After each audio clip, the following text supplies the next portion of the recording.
Lock and Load podcast is sponsored by Lock and Load Firearms, Connecticut's #1 rated gun store and pistol permit class on Google. Come check us out, 1573 Meriden Waterbury Turnpike in Southington. Lock and Load Firearms. Lock and Load podcast is also sponsored by Patriot Wear Holsters, custom-made Kydex holsters locally made in Waterbury, Connecticut. www.patriotwearholster.com and use code LNL podcast for 10% off your purchase. Orders available for shipping or pickup at various locations. Welcome to Lock and Load podcast. My name is Josh. And I'm Michelle. And we're here to talk to you about Connecticut 2A issues. Today's special guest is State Senator Rob Sampson from the Senate 16th District. Rob, give a short little bio about yourself for anyone who doesn't know who you are. Yeah, sure. First off, thank you very much for having me on your podcast. Thank you for I'm coming excited on. to be here. I've been in the legislature going on 14 years. I served 4 terms in the House of Representatives. I was there during the whole Sandy Hook tragedy and the terrible gun control legislation that passed in the wake of that. I'm proud to have stood up and been one of the very few people trying to prevent that from happening at the time. And I've been there ever since, fighting gun control year after year, including last year when the governor, pushed another series of terrible gun control bills, and participated in a kind of an overnight marathon debate trying to stop it. Of course, we couldn't. I mean, they rigged the game against us, as they usually do. But I serve in the State Senate now. I served 4 terms in the House, and I've been in the Senate. This is my 3rd term. And just proud to be a strong conservative voice in the legislature and, always sticking to my, American principles of small government, maximizing the individual freedom and liberty of the citizens I represent and defending their rights, particularly their Second Amendment rights. Nice. So we'll start with, for people that don't know, how does a bill get formed, like the quick overview process? Yeah, so it depends on the year, for one thing, because there are both long session and short sessions. Every legislator, whether you're in the House or in the Senate, you serve for 2 years, and the first year of your term is the long session, and that goes from January to June. And in the long session, any lawmaker can propose any bill. So on that any was topic. last year. So that was last year. In the short session, it starts in February, ends in May. It's a little bit shorter, and effectively any lawmaker can still propose a bill, although they don't get credit for it the same way they would in the first year. But effectively, it's the same thing. Instead of actually sending it to the nonpartisan legislative commissioner's office to have it drafted and sent to a committee, you just write a letter to the committee asking them to take it up. So the committee would bring up a bill rather than an individual lawmaker. I hear a lot of my colleagues use this as an excuse. Oh, I can't do it for you. It's the short session, but that's baloney because you can still do everything that you do because all those committees are still doing business. Yeah. Mm-hmm. But so you, as an individual lawmaker, you propose your bill, either you submit it to the nonpartisan staff and it goes to the committee, or you write the letter, and then it goes to the chairs of that committee. And this is where it gets sticky in Connecticut because the Democrats have 2-to-1 majorities in both chambers. By virtue of that, they also control the chairmanships of all those committees. And because of that, they get to decide what bills are heard, get a public hearing, what gets a vote, what doesn't. So they control effectively everything. So I propose probably more bills than anybody else, although I would tell your listeners that my bills are about shrinking government and repealing things mostly, but the thing is those bills go to various committees and then they go to the Democrat chairs, and typically they look at my bills and go, no, we're not going to do Sampson's bill because it's about the opposite of what I believe in, and it goes in the trash. And on the rare occasion that I send them something that they like, they still throw it in the trash. They usually write it again in their own handwriting and with their own name on it and say, oh, I'm going to do this bill. Interesting. Yeah. So, but the Democrats have tremendous power over the agenda. That's what people need to realize. They control the committee process. Bills don't get a hearing unless they say so. Bills don't get up for a vote unless they say so. And then after the committee process, when they go to the House and Senate, same thing. They control the Speaker of the House decides what gets heard. And the Martin Looney, the president of the Senate, he gets to decide what gets heard in the Senate. So they control everything. The only real mechanism we have is the public to create enough pressure to make things happen, or to block things, or But they still ignore that even. Yes, well, I mean, sometimes, but sometimes we win. I mean, we stopped the EV mandate just recently. We've stopped tolls before by engaging the public, but it's hard. because you got to all get everybody on the same page, which is not so easy. Right. And then you really got to have an issue that the public is invested in. And the other thing that we can do is we can talk. And that's my area of expertise. You know, I'm a master of the filibuster. I love to get up there and debate them, ask them hard questions, put them on the record, and the amendment process, which is where we should be working harder as Republicans to stop the Democrats, because we need to put them on the record on things. And I try and make a conscious effort of that, because that's what matters in the next election. To be able to say, hey, look, you know, they had an opportunity to vote for this tax cut or this protection for gun owners, and they voted no. Mm-hmm. Like they did with the crime, the charges on the crime that you were doing for this last bill, and you were trying to make it, if somebody is breaking the law, make the law stricter for them, because they were, you know, increasing the penalties to gun owners. So level out it a little bit, and they all voted no. Yeah, you're totally right, Michelle. I mean, for me, that debate was picking apart their legislation and showing all the holes that are in it, and the fact that they can't even explain their own bill. And it was cobbled together. It was a bunch of things that really just go to attacking law-abiding citizens, nothing to do with fighting crime. I mentioned during the debate a whole bunch of times that these things were all victimless. Yep. You know, open carry, no one's dying from that. You know, buying 3 or more guns in a month, no one, that's not a crime that's hurting anyone. That boggles my mind. But then it's okay for instructors to buy 6. And I don't even know if we can get that proven, because I haven't attempted to do that with anyone yet through the state. They still don't have a way of tracking it. So no, it boggles my mind. Why is 3 the number? Right. I think that's actually what you said in that, was why was 3 picked? Yeah, it's completely arbitrary. Yeah. As were almost all the things. They were picking from a bucket. You know, they were like, oh, we've already passed so much gun control. What can we do now, you know? Yeah. So they got limited options, so they're coming up with these random things. They're looking around the country. Well, what did they do, you know? Oh, we can limit the number of gun purchases. I mean, obviously they can continue to find more things, but it's getting harder for them to come up with new policy. But for me, it was poking holes in their bill and also showing that what they're claiming is the reason for it is not true. Mm-hmm. Because every time they start to talk about we're trying to fight crime and save lives, that's easy to demonstrate that that's not the case, because they're responsible for tons of laws that are driving up crime and costing people, you know, their lives and public safety. Yeah. Well, and if you don't penalize those that are actually breaking the law that is causing the loss of lives, how is the law-abiding citizen being hit with more gun control helping to save lives? Yeah, exactly. You would think in a state where it's increasingly lawless and there is more danger to citizens every day, that's more reason to empower citizens to be able to defend themselves. That's my argument. I mean, for pistol permit classes, I have been sold out since the end of December through this entire month, going into February now, with people wanting to get their permits. And, you know, I asked them in the beginning of class when we do those icebreakers, like, why do you want to get your pistol permit? And a lot of them say because of, like, the climate and how things are. Crime is up, plain and simple. Take the pizza place over here. I think it's called, like, Town Line Pizza or something. And Southington PD, about a month and a half ago, maybe 2 months, arrested 2 people in a stolen car out of Waterbury, and one of them had a Glock switch.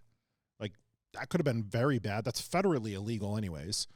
And now that individual hopefully is facing federal gun charges. Will they?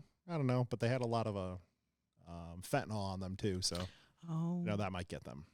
Might. Who knows? I don't doubt that your classes are full, because I hear from constituents all the time that they're afraid. I mean, they start their emails to me, I am afraid to live in the town that I grew up in. This is the first time I felt like this in my whole life. I mean, that's an embarrassment for the people running this state. And it's not inner cities. We're talking. I'm talking about people in Southington. In rural areas of their towns. Yeah. It's happening everywhere. It's, you know, I live in Beacon Falls. It's a sleepy town. Yeah. And we have people stealing cars, rummaging through cars on a regular basis, breaking into houses on a regular basis now. All the time, Southington. Like, it's nuts. It is nuts. Southington started Neighborhood Watch, the cars with, like, the green lights on it, and they, like, drive around randomly. I don't know if that's effective or not, but I keep seeing it on Facebook. Yeah, my inbox is filled with Ring camera footage. People sending me, you know, all kinds of things. I mean, you know, people, you know, trying door handles, breaking into cars, all kinds of crazy stuff. Yeah, I mean, it's bad. Yeah, We need to fix that problem as a priority. So that's really where we need to be doing, is looking at the safety of our constituents versus like real safety, not just a agenda driven by a party safety. Yeah. So can you share your perspective on why you're passionate about defending the Second Amendment? Well, that's a really good question. Thanks. It's because I love this country, I would say. I mean, that's the first and foremost thing that comes to mind. I mean, I, at a very young age, started studying history and realizing how fortunate I was to grow up as an American and to have the freedoms that I do and to live in a safe environment, and just understanding other people throughout history and around the world that don't have those same luxuries. And then truly getting down to the nuts and bolts of what it means to be a free person.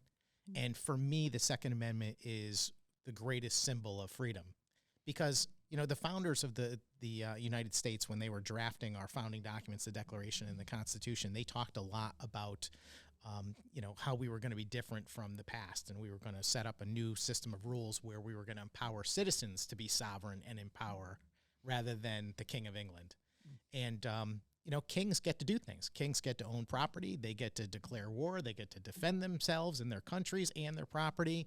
And for me, the Second Amendment is an extension of that. It says that individual American citizens not only get to do the things that, you know, you think of as freedom, but they also get to do things that sovereign kings do. You get to own property. You get to defend yourself. I like that perspective. What is your biggest challenge you face during the legislative process regarding like 2A legislation, and how do you navigate the political opposition and public criticism? Oh boy. That's a lot to unpack. It is. I mean, I don't even know where to start. There's a laundry list of obstacles. I mean, you know, we just mentioned, you know, we have a 2-to-1 Democrat majority in the state, and those people are completely and utterly hostile to gun ownership. I mean, they make a lot of ridiculous arguments about how they want common sense gun legislation, or this is about safety. And anyone who's paying even the tiniest bit of attention knows that's not true. That they're engaged in a political assault on people that they disagree with on a lot of issues, and they see this as a mechanism to be hostile to them. Yeah. I just want to interrupt really quick, because going on that, you've been in the legislature for several years now, okay? We've had always a Democrat majority, but we've had it a lot closer to where it wasn't a super majority. Well, the Senate was half and half at one point. Right. So when your predecessor. were those easier times? Because from my point of view, it never looked all that much easier. So You're putting me on the spot, Michelle, but no, it wasn't any easier. I mean, look, a majority is a majority. You know, you only got to win by one vote. So it doesn't matter whether they were winning the Senate in 1918 or today 24-12. right. It really doesn't make a lot of difference at the end of the day. It would be a lot more helpful if my Republican colleagues were stronger on a lot of issues, including the Second Amendment, and we were willing to put up a fight. I mean, I just go back to this most recent cycle and House Bill 6667, the one that we were referring to. This is the laundry list of gun control that they just passed. Well, I got up and spoke on the floor for about 4.5 hours. Yeah. And, of course, they pulled that bill on a Friday night at just before midnight. Yeah. And they did that on purpose to make it impossible to filibuster it, because that would mean that we would have actually had to stay there over the whole weekend. Mm-hmm. You know, I mean, for it to matter. I was willing to do my part, though. And to me, that says a lot. You did. And you know, my colleagues, you know, some of them did get up because they felt compelled to have to say something about the bill. But it would be better if we were actually committed to stopping these things. We could stop so much bad legislation. You know, there's this illusion that somehow the Democrats control everything that happens, and they decide what bills are passed just because they have majorities. The minority has a lot to say about it, because we decide when things are going to happen. You can bring a bill out at 9 in the morning on Monday, but that doesn't mean you're going to pass it at 9:15. We decide whether it happens at 9:15 or 9:15 the next day. Mm-hmm. And we could do that anytime we want. We have enough members. If 12 members speak for an hour, that's 12 hours. You can do a lot of damage if you have the will. And that's what I'd like to see from the Republican Party in the state. How does the filibuster work for people that don't know what that is? Yeah, a filibuster is nothing more than, delaying the vote by asking questions or speaking on the floor. And it's very difficult in Connecticut, unlike in Washington, D.C. I mean, people that turn on C-SPAN or whatever, or maybe they see it on the news once in a while, you'll see Ted Cruz, he's reading a book. Dr. Seuss or something. I mean, you can't do that in Connecticut. In Connecticut, no props. So you can't hold something up. You can't have a chart. You can't have anything like that.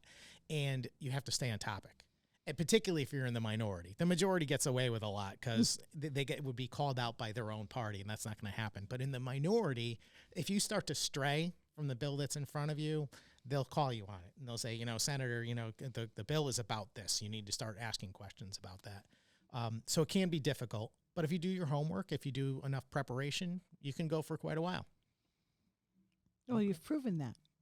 And it's always, I have to tell you from my side, it is always wonderful to watch you, because I sit there and I watch the screen and I'm like, yes, Rob, thank you. Oh, good, Rob. Good job. That was a good one. So you have a cheerleader. Well, I appreciate that very much. And I do work very, very hard. I mean, I think this is the thing that maybe some of my colleagues don't understand. They think that, you're either born with it or you're not. I'm not born with it either. I prepare. Like at the beginning of the session, the moment I hear that there's going to be a gun control bill on whatever topic or any other, bill, if I know that it's going to be something I'm going to be passionate about, I am going to start preparing on that day. I don't wait till an hour before it's going to happen.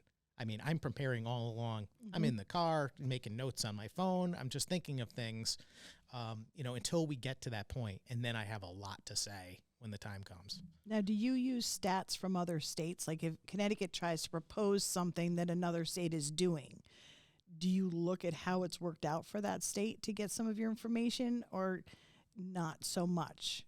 Well, certainly data does matter. I mean, and I've used a lot of data to talk about, the lack of prosecution of significant gun crime in the state, to say, why are you torturing, people that are innocent? They're not committing crimes. You're going to tell some guy who's never committed crime in 50 years that, he's limited in how many guns he can buy. I mean, that's just stupid.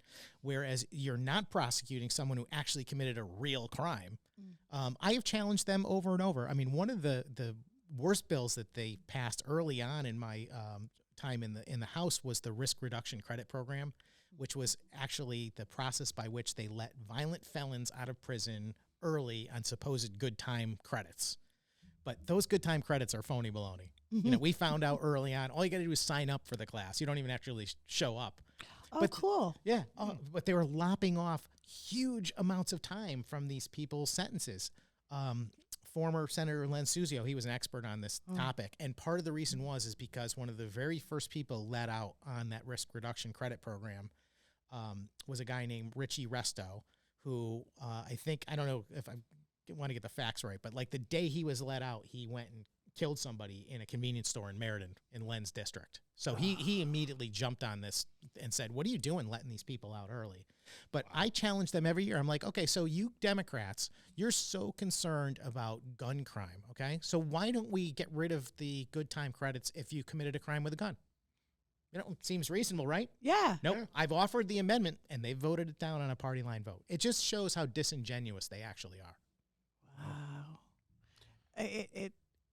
Even this last session when you were up talking and the stats that were coming out was mind-boggling to me. And it mind-boggling that it doesn't. I understood that night because you kept hearing from other legislators, the bill's already on the table. We're not going to change it. This is the bill that we chose to put on the table. The broken bill that they had to jam through a fix-it bill for afterwards. But we're not going to change that because this is the bill. This is the one we agreed on. And I kept going, oh my God. But the stats that you were bringing up along the lines of crimes and what's not being prosecuted and who's being let out on bond and then having more crimes under their belts and still being let out. And 5 years later, they still haven't seen a judge. That's just scary. But yet me, if I have more than 10 rounds in my magazine, all of a sudden now I get a felony charge?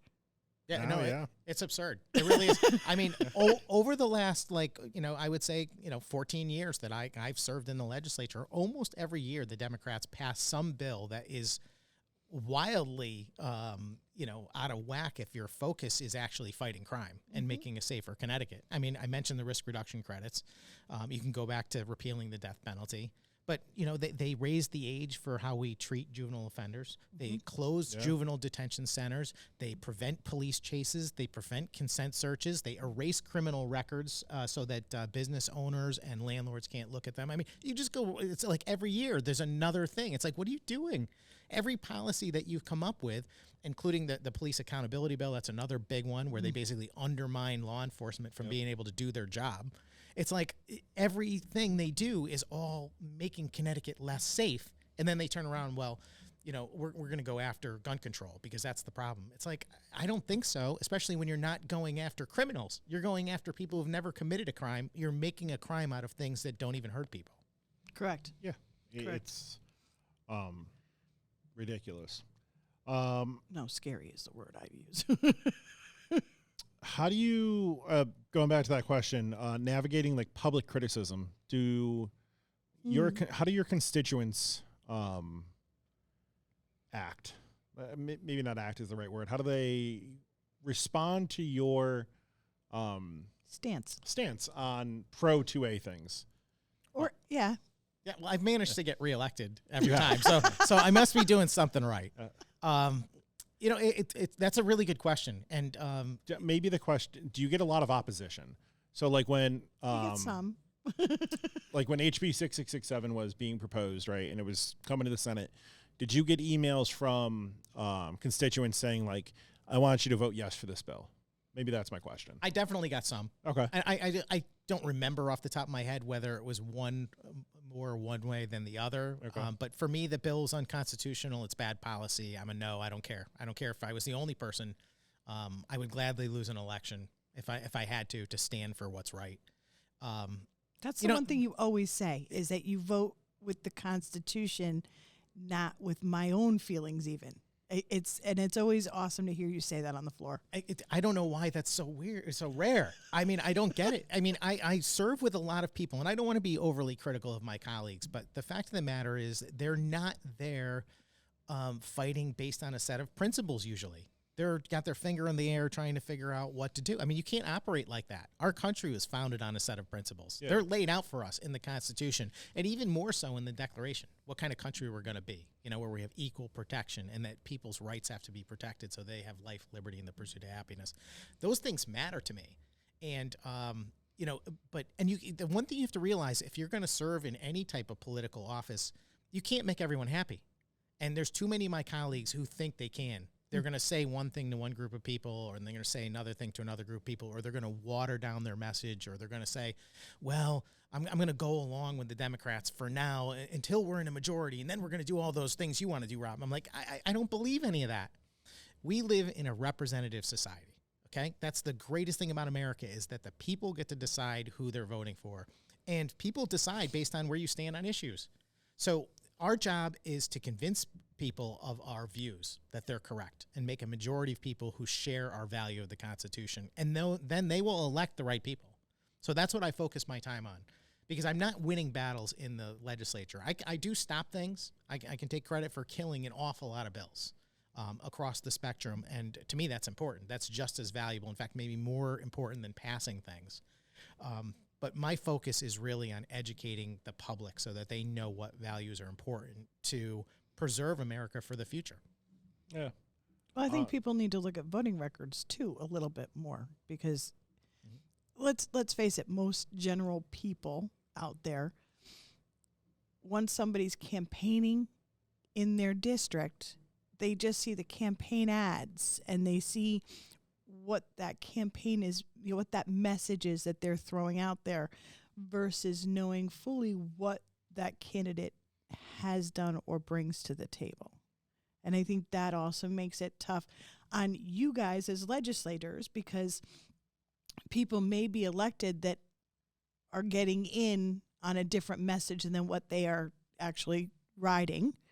and to try to get the public involved, to get people to represent you, you, me, us as individuals.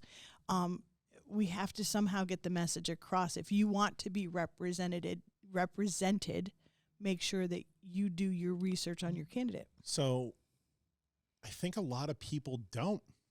Just in the aspect of that, like, they don't know. I had 16 people in class Sunday. Mm-hmm. In every class I ask, like, did you guys vote last November or the November before that? Because, like, some people don't vote for their town stuff, whatever it may be, right? So I give them the 2-year opportunity here. 16 people, 2 people voted. 14 people with no votes. But some of that comes down to, like we were talking, they're discouraged. Some people are just, and especially gun owners, are discouraged. I hear it all the time. Well, what the heck does it matter? It doesn't matter. My vote doesn't matter. And it's hard.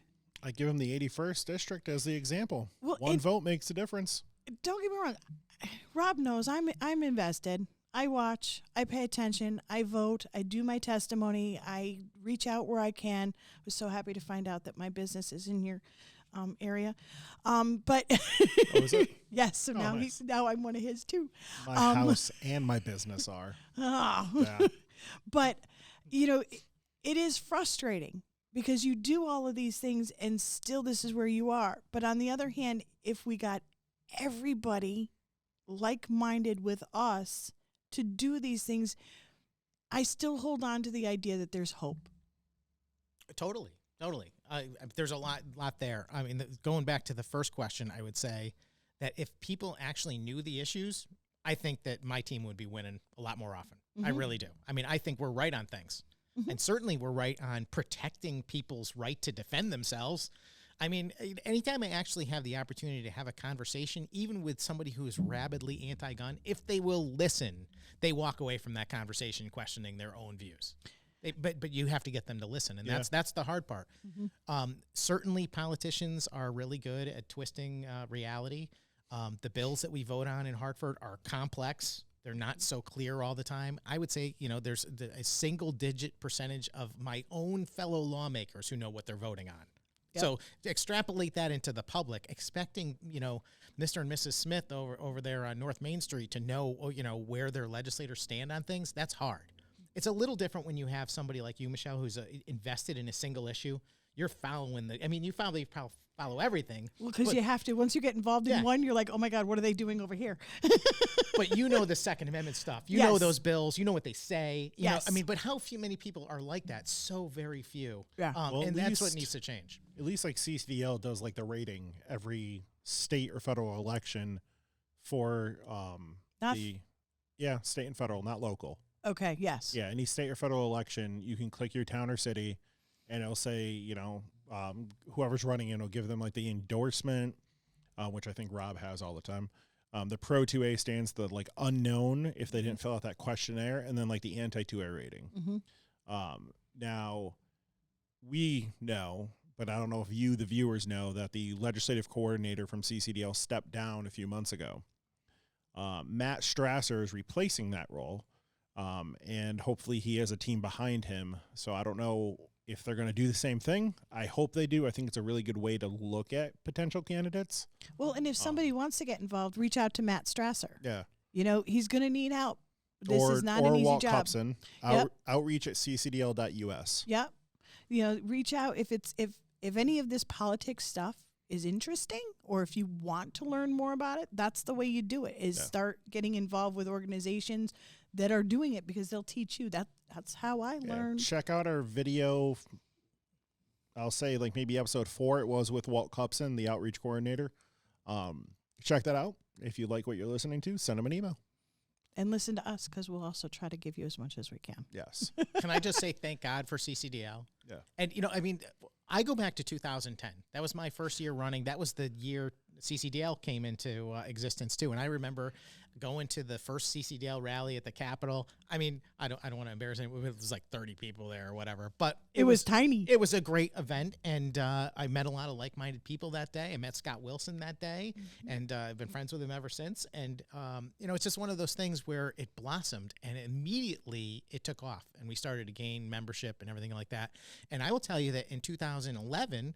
And I think in 2012, we stopped gun bills because CCDL was there showing up at hearings. We stopped the magazine ban, by the way, the 10 plus, the max of 10 magazine ban bill. They had it in 2011 and 12, and we killed it. We stopped it because there were enough CCDL members showing up at the hearings that the Democrats backed off it. Sandy Hook happened, kind of changed the world. I think it made a lot more CCDL members, which is good. Made more people aware of just how There's at no risk. think. It Definitely expanded. But it also was it was a gut shot too, in the sense that it hurt to see that we lost that battle, even though there were so many of us. And I think people are discouraged, but they have to get invigorated, involved. We absolutely are a representative system, and people's voices make a difference. You mentioned the 81st district. One vote decided that election. I won my first election by 45 votes. I mean, I'm telling you, everybody's voice matters. There are people I serve with. If they get one email on a subject, they might change their mind. It can happen. That's good to know. Yeah, it is. And that's good for the public to hear, because the general idea is, well, it's already signed and sealed. Thank you very much. I can't do anything to change it. Even testimony time. And it may feel like that sometimes, like, oh, wait, last year, where, we have majority of the testimony up there and it still goes through. Yeah. I'm one where I truly believe I have to keep an eye on things, because that Pandora box got opened up for me. But number two, if I'm not doing my part, if I'm not paying attention, or I'm not doing testimony, or not voting, I really don't have a right to say anything either. I need to keep my mouth shut, and I like to bitch if I'm not happy. So speaking up matters. I mean, part of it is we don't have a strong news media telling the public what's going on, because I think if we had news media that was truly covering some of these issues and doing it fairly and getting it in front of citizens, people might take a more active role. Apathy is our problem nationwide. I mean, we live in a fat and happy society, and which is a great thing. But the more fat and happy we are, the less likely we are to pay attention to what government is up to. And when you're not watching government will do bad things. It's just the nature of the beast. And if we want to stop that, you've got to get engaged. And I'll say one last thing about that too, which is that politics is like the easiest thing on earth to get involved in. I mean, it really is. It's showbiz for ugly people. But you can get involved. I mean, it's not hard. I mean, these are not, I mean, we run people for state office that have never been involved in politics before sometimes. That's how easy it is. Now, I mean, that doesn't happen all that often, and maybe it's not that easy a road for most people, but it can happen. And you can show up in any town, has a Republican and a Democrat town committee. You can get involved. You can start speaking up and changing the direction of what they think and who they choose for the candidates. You, as just one citizen in Southington, can be the voice that decides who the candidate the Republicans run for a seat is, for example. I'm very hopeful to flip the 81st district this year. And today, I reached out to one of the SRTC members. She's involved, and asked, like, can anyone go to the meetings, and when's the next one? And then I reached out to a customer of mine that's just as passionate about the same topic, and was like, do you want to go? And he's like, yep. I'm like, all right, we'll meet you there. Yeah, those meetings are public meetings.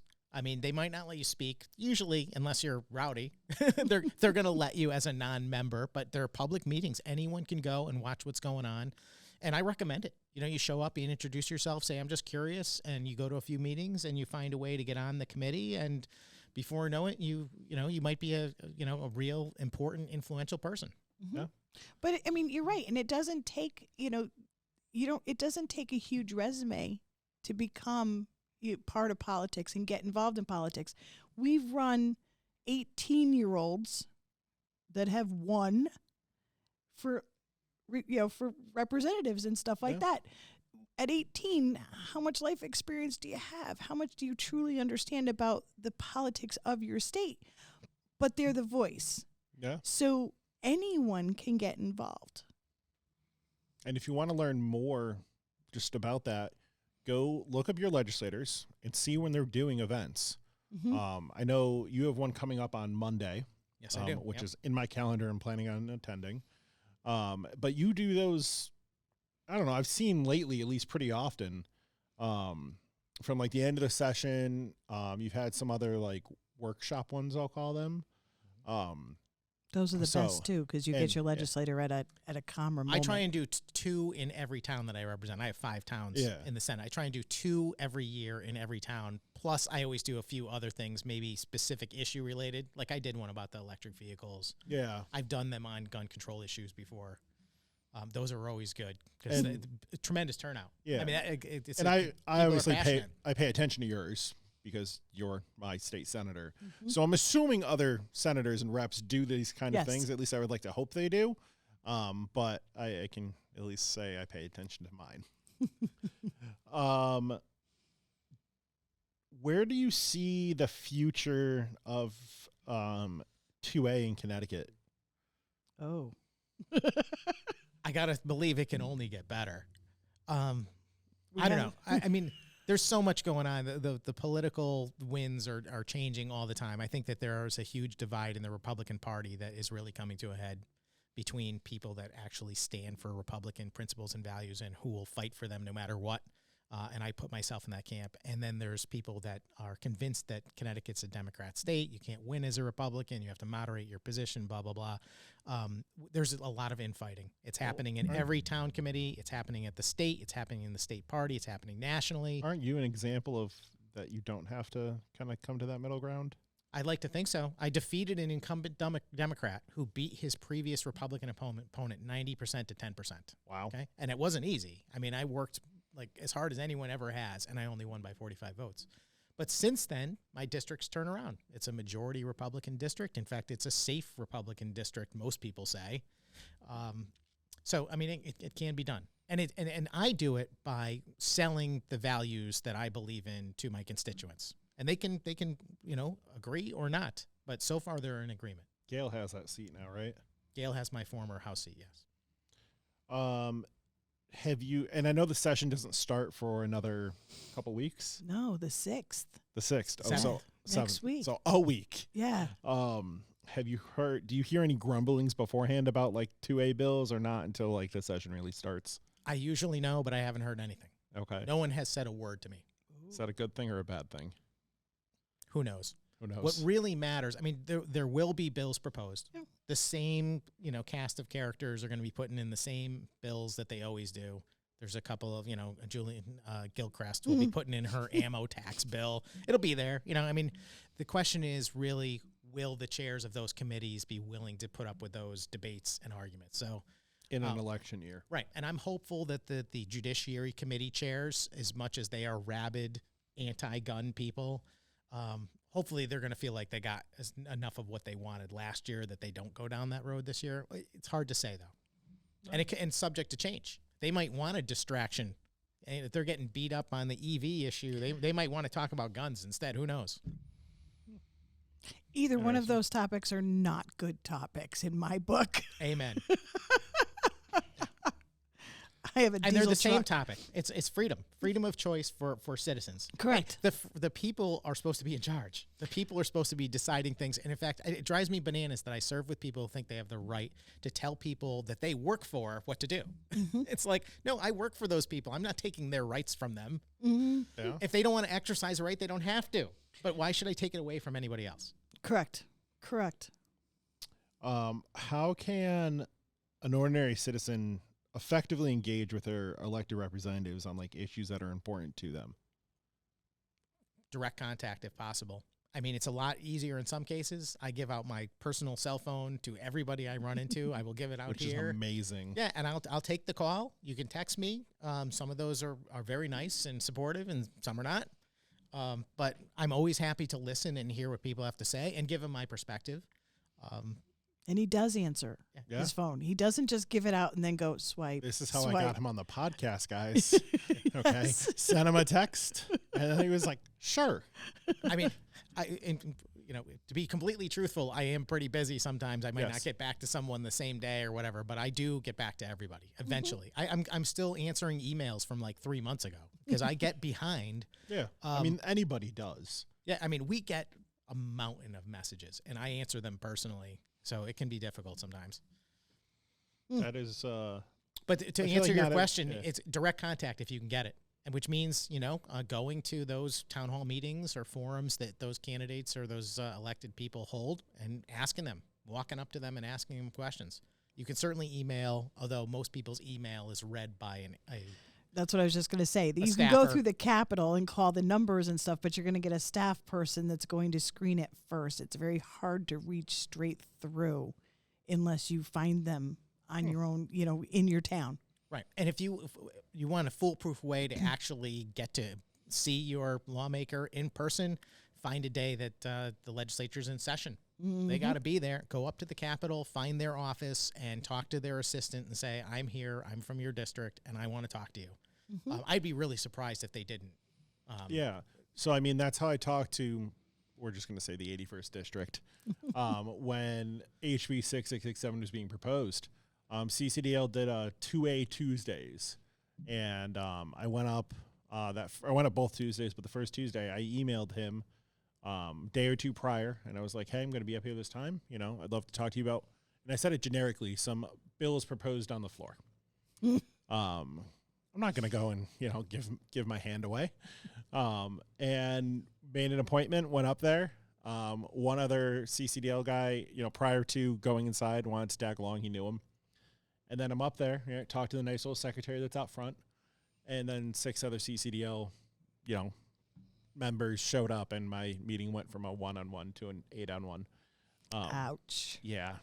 Yeah, I don't think it was as effective as I needed it to be. I am loud, though, and I'm good with my points. So I tried to control most of the conversation, but it clearly was to no avail because he voted yes for the bill. So...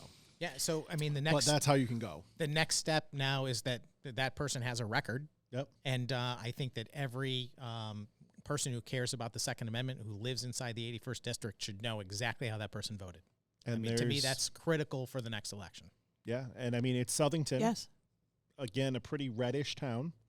And judging by my paperwork, a decent amount of gun owners. Yeah. So, it'll be an interesting election cycle. Well, then maybe that's something we'll do at one point in time is during this session, early on, we'll do something where we show the voting records of everybody on 6667, just period, just across the board. Yeah. Get people. I think CCDL has that list already. Do they? Yeah, I believe that. I'll just say as a political animal and somebody who's been doing politics my whole life, I mean, it could be extremely effective if you targeted, I'm not suggesting you target that person, but maybe, if you're looking for an example, but somebody who is in a swing district, somebody who is maybe in their first term, somebody who didn't win by a big margin. I mean, these are the kind of people that maybe you can defeat. And if you are able to concentrate your efforts even statewide on this one race and use it as an example to show how effective your organization is, and you defeat that person based on that issue, boy, that will make a big difference to a lot of other people serving in office who don't want to end up on the receiving end of that next time. So for me, that's what I would do. If I had the resources of CCDL, for example, I would say, okay, let's make an example out of this person. Instead of looking at all. So they don't think twice next time, or they don't think they can get away with it next time.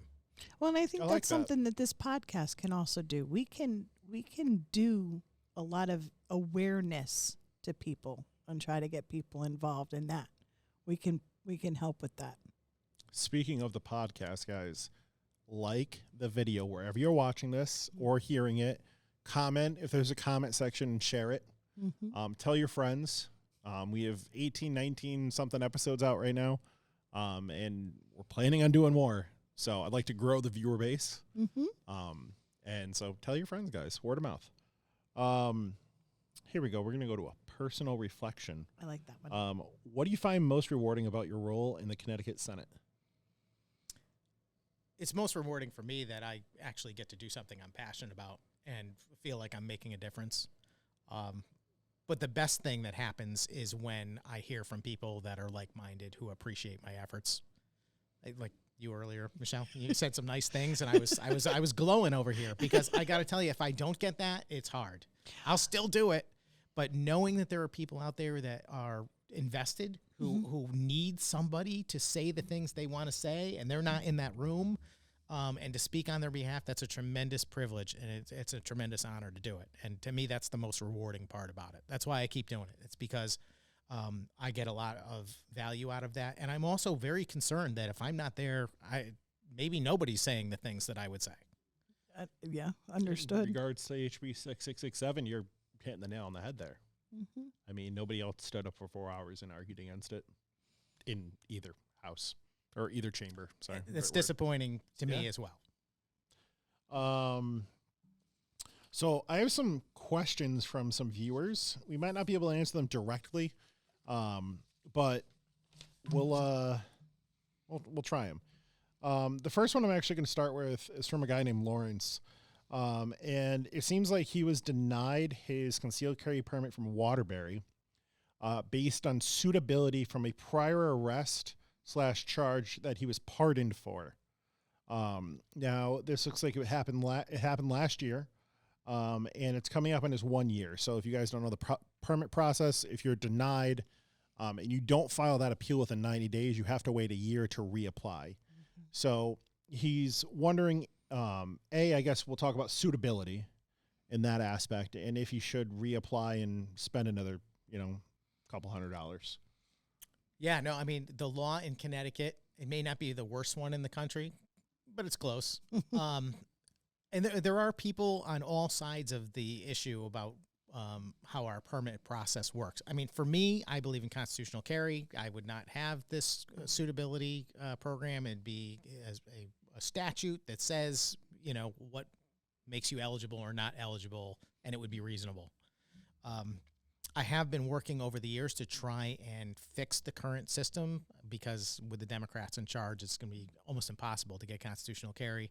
And one of the things I'd like to do is get rid of the ability for different towns to have their own arbitrary, test or requirements to get your pistol permit or to have so much power to determine eligibility. Yeah, well, doesn't that suitability aspect basically give them carte blanche on why they could deny you for something? It does. Different towns do different things. Like Derby was doing suitability denials if, like, say you went to high school with somebody and then 10 years later that person ended up in jail or crimes. So they looked at your acquaintances and said, oh, no, suitabilities, no.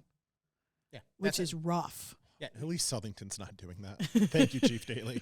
Yeah, I mean, the thing is that there are quite a few communities, usually big cities, that are run by Democrats that are hostile to gun owners. Waterbury. Yeah, I mean, he was in favor for HB 6667. Right. So I believe he spoke on the Senate Judiciary Committee for it, didn't he? I don't remember, to be honest with you. Yes, there were a few mayors. I think he was one of them. Yes, he did. He was the one that said that they actually know who's committing the crime. Yep.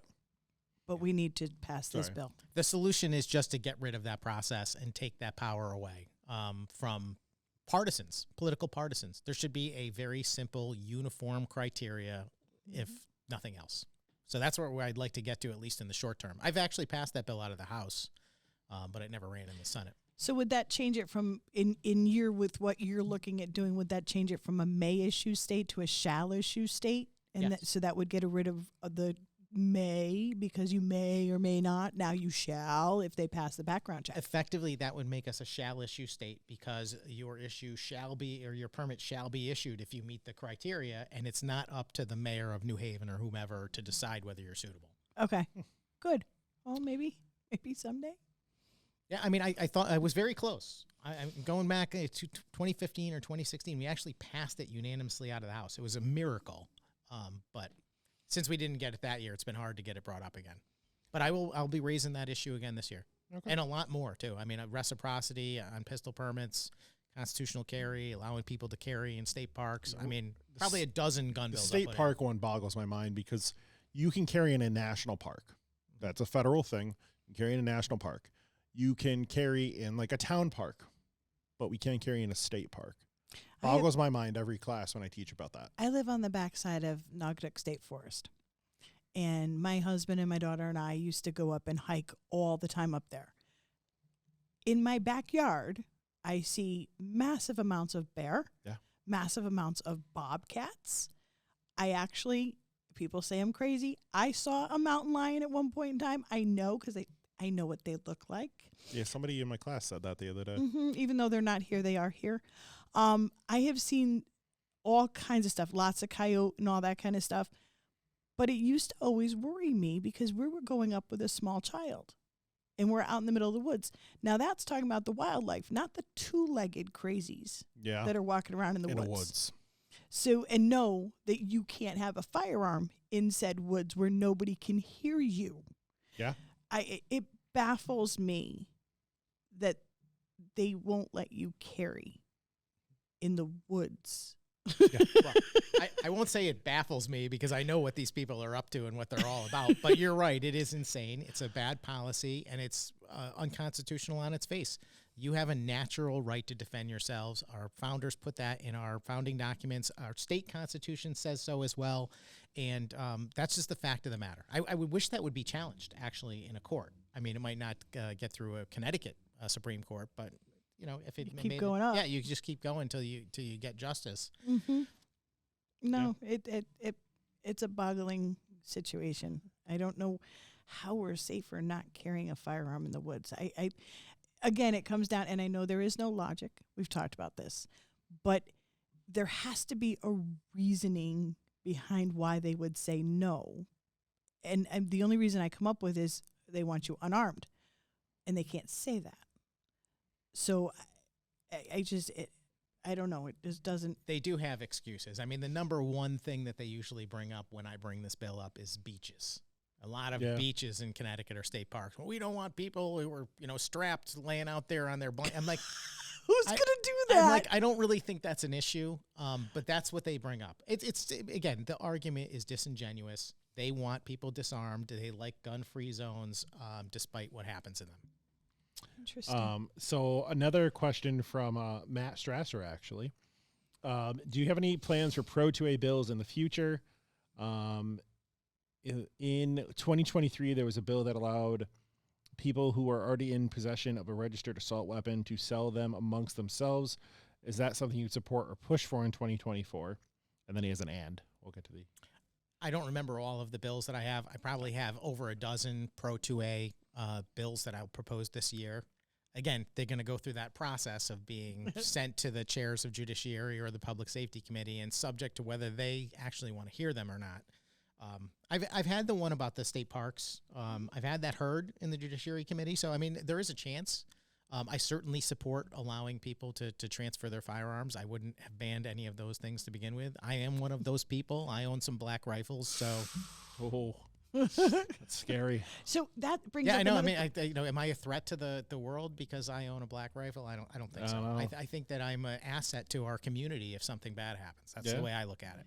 Well, it's going to be interesting because Illinois, as we found out when we did one of our podcasts, there was a 0.6. Yeah, it was 0.6. It was less than 1%. Rate. So for the Illinois ban that they just put out, assault weapon ban. So Illinois had their assault weapon ban, and the compliance rate for registering their firearms is less than 0.1%. So I know, or less than 1%. Sorry. And we had talked about it and said Connecticut kind of sweetened the pot a little bit on this registration, which makes it for most gun owners more palatable because they can put a stock on their gun now and have a rifle. Because it's an assault weapon. So they're getting a plus. I'm going to advise that we don't have this conversation in anywhere that it's going to be shared. I'll tell you that myself and some of my Republican Pro 2A colleagues, we work very hard to make sure that when we're negotiating these bills, we use our knowledge of firearms to get one over on our on the opposition once in a while. And So Right. And we you know, where we can, you know, they would never willingly give us things like that. But where we can, we find a way to tweak it. Yep. But I don't want to give them any ideas. No, Gotcha. and they always look for their the term, the loopholes that they like to put in, and I always go, it's not a loophole. It's just not written that way. But you know, it'll be interesting because I know with the Sandy Hook ban, what do we have? Less than a 15% compliance rate. It was low then. No. So it ought to be interesting to see how that works. And like everybody's Form 1 that they did because of the brace rule, those are null and void if the Yeah. brace rule falls. Because on that Form 1, It it says says pertinent pursuant to. That's So- not a Connecticut thing. That's a federal thing. So. Right, but it's gonna. A lot of people thought, okay, that'll help too, and so this is just convoluted. Yeah. Right. And Government involved in guns is convoluted. right. On and, purpose. Right. And you know, that there is a standard by which I'm not a lawyer. I play one on TV sometimes, but you know, there is a concept in constitutional law about things being void for vagueness. And when you have laws that are so complex that the people that are debating them on the floor, and if you recall my interaction with Senator Winfield about, you know, what is an imprint or what is a fleeting glimpse, and all of these conversations we had, you had no answers for any of those things. So the person who will be ultimately affected someday, sitting in the back of a cruiser maybe, how are they supposed to know what the law actually says? And I got no concrete answers. For me, that is on its face a reason to void the bill and to void that law because it's too vague. And my concern about the registration issue is that they're purposely making criminals out of innocent people who've never harmed anyone because they did not do a good job of informing the public, for one. No. I mean, there are so many people in the state who have no idea that they're actually even required to do any of this nonsense. Well, look at the mag one that went through for a short period of time that you could re-register mags if you had not done so. People didn't even know about it until 2 days before it was due. Yeah. That is an actual thing because they didn't have the form. Yeah. Like, Yeah. you pass this law and then you allow these people to do it and then you don't have the documentation to do it. And maybe it's on the SLFU, maybe it's not. But, like, this is what was told to be done, so do it. Well, the problem is, and probably Rob can back that up, is these laws are passed, but none of the legislators pushing to have these laws passed look at what needs to be done once it's passed. Because a lot of this stuff that they pass, if that's what they truly wanted, they should have longer terms as to when they go into effect, knowing full well that SLFU cannot keep up. Like this last bill that went through, there was way too much for SLFU to do. They have not approved an assault weapon certificate yet. No. Not one has been approved. And that's by design, for sure. So is everything else. The change to private transfers, which I've been very actively trying to fix. I'll have legislation on that also. My plan is to require the commissioner to be an FFL, so therefore they can do a background check on each transaction. That would be get around their supposed problem. So that's one of the things I'll be doing. I don't know what we were just talking about. It's a mess. The whole thing is a mess. And it's by design. That's what I was getting at. It's by design. The administration, they're hostile to gun owners. So the legislature's hostile to gun owners. The governor, obviously, whoever he puts as the commissioner of public safety, these people don't care. Mm-hmm. You know, they're not, every They answer to permit, him. Yes, every pistol permit that's being issued right now, renewals are like 3 months behind because they're playing with the 90-day grace period. I've been all over them. I get a phone call from someone every day. Mm-hmm. My pistol permit, I put my renewal in, and now it's coming up, and I haven't gotten it back. I'm like, I know. And they're like, you know. Send it certified mail. And that gives you the record of when they received it. But on the other hand, you still can't force their hand. And it's just... It's nuts. The online system does give you updates with it. It'll say it was like received and everything, and that they're still not processing it. But like there is an online system for renewals now. We pay more in taxes than we ever have before, and yet we get very little services from our state government. Correct. I mean, DMV, not to change the subject, Oh, my God. but the DMV, the fact that you cannot walk into a DMV and register your car anymore. I hear from people, I just started a job, and I was excited I was going to register my car, and now I'm finding out I can't get an appointment for 2 months.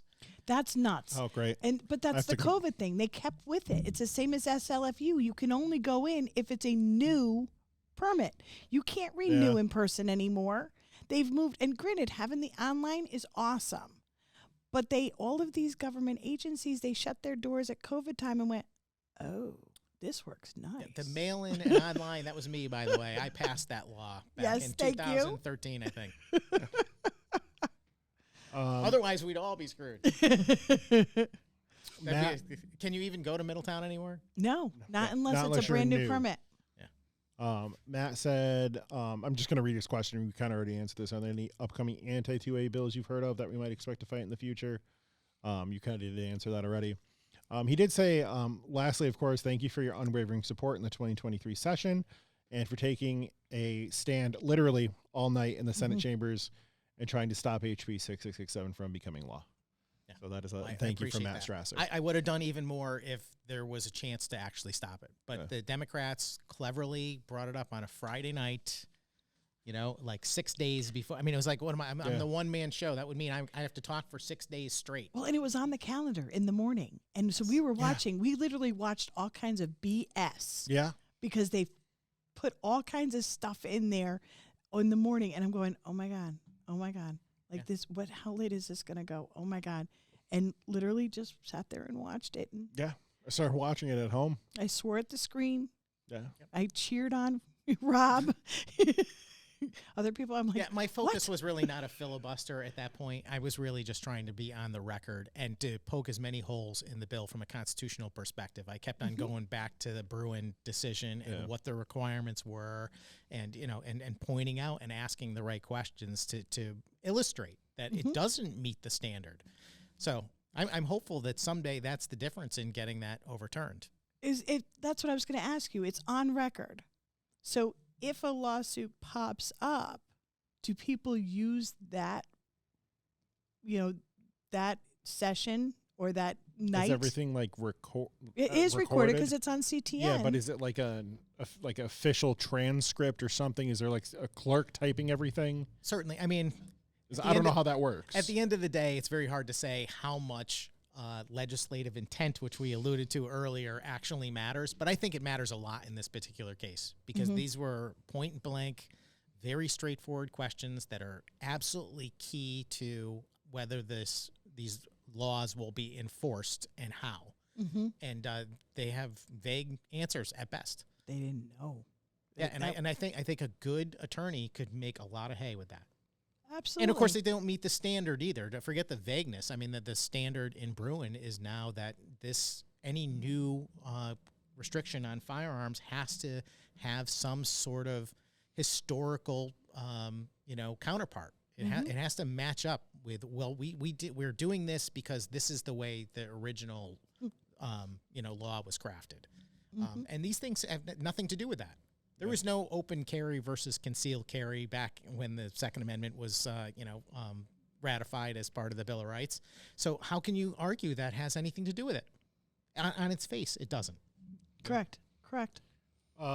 Closing thoughts. Is there anything you'd like to share with the listeners that we haven't covered?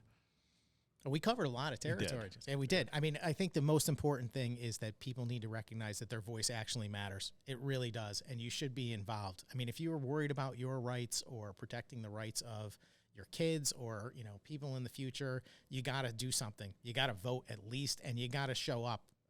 When you're asked, CCDL does a great job of making sure people in the state know about things that are happening at the Capitol. They make it super easy. If you come up there, they're going to grab you and talk you through it and help you through the whole thing. And, there's a lot of ways to be involved. You can just submit written testimony, or you can actually speak. You can start going and haranguing lawmakers if you want. I mean, you can do a lot of things, but our voice is what matters. That's how our system works. And, if we want to win, we have to exercise, our voices more. Well, and what people don't understand is you can go up after work. You don't have to spend all day in the Capitol. I did, but you don't have to. You can just go to work because everybody's like, well, I have to work. And I get that. You know, Go after. Go after before. work. We used to, my husband when you work. would only have a week off of work. And literally right after Sandy, from Sandy Hook on for like 4 years, that week vacation he had was the week he would take those days right around testimony or anything else that came up to go talk to legislators. We would use that because his answer was, my rights are more important than anything else. Public pressure matters more than anything.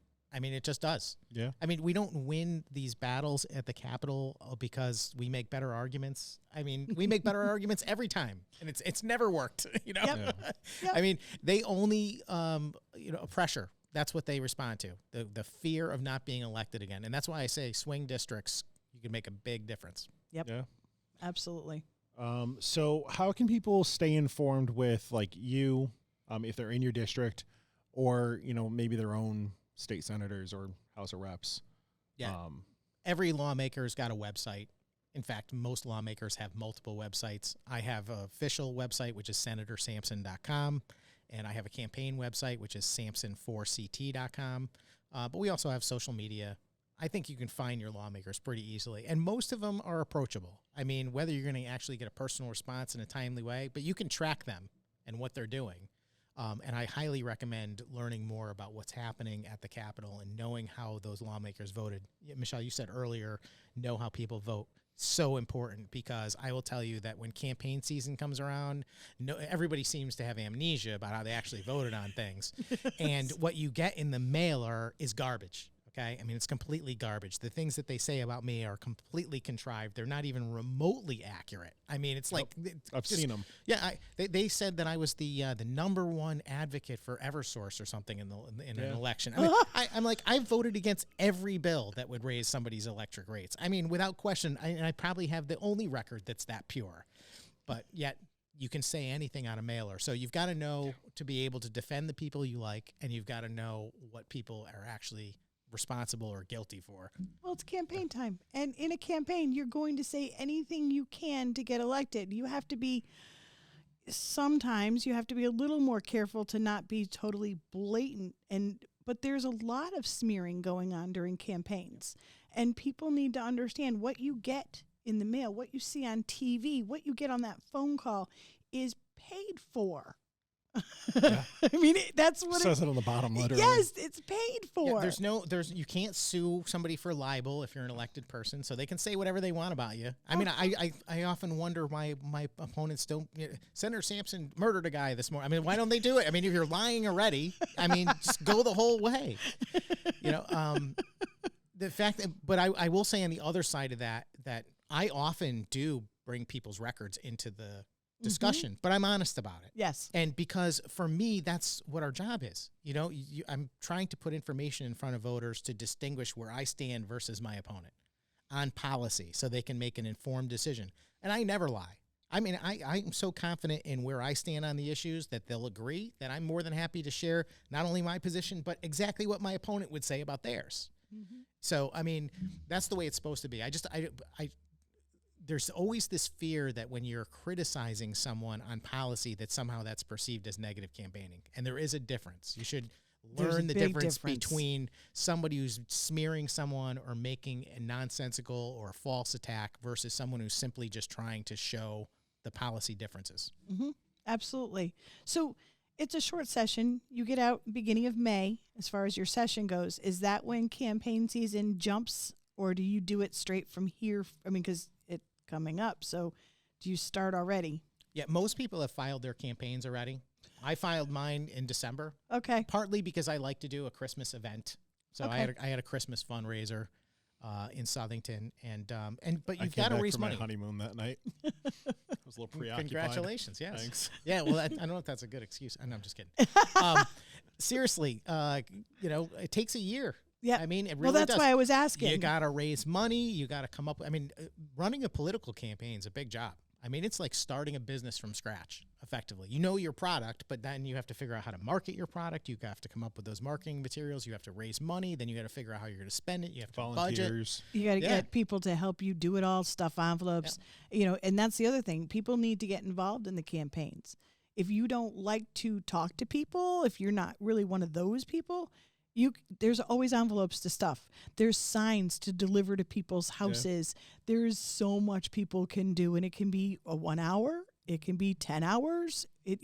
Any campaign that I have ever worked with has been very happy for whatever time I can give into them. Yep. I'll have over 100 volunteers in my campaign, and some people are around every day doing stuff, looking for things to do, and other people, they may show up at once every couple of weeks for an hour or two. But we're thankful for all of it because it's a team effort, and some people have more ability and time to contribute than others. That's all. But we need them all. Mm-hmm. All right. Any other questions? I am good. Good. This is great fun. So thanks for having me. I appreciate it. And have me back again, because I'd love to follow up maybe after the session starts and we know if something's going on. We can have a more specific conversation about that. I would love that. Yeah. I would love that. I appreciate you taking the time and coming on in your busy schedule. Mm-hmm. So I really do appreciate that. State Senator Rob Sampson, 16th District, right? I'm saying all that right? Yeah. Thank you guys for viewing. Make sure you like, share the video, comment. Tell us if let us know if you guys have questions. My name's Josh. I'm Michelle. And we'll see you guys later. Have a great night. Bye.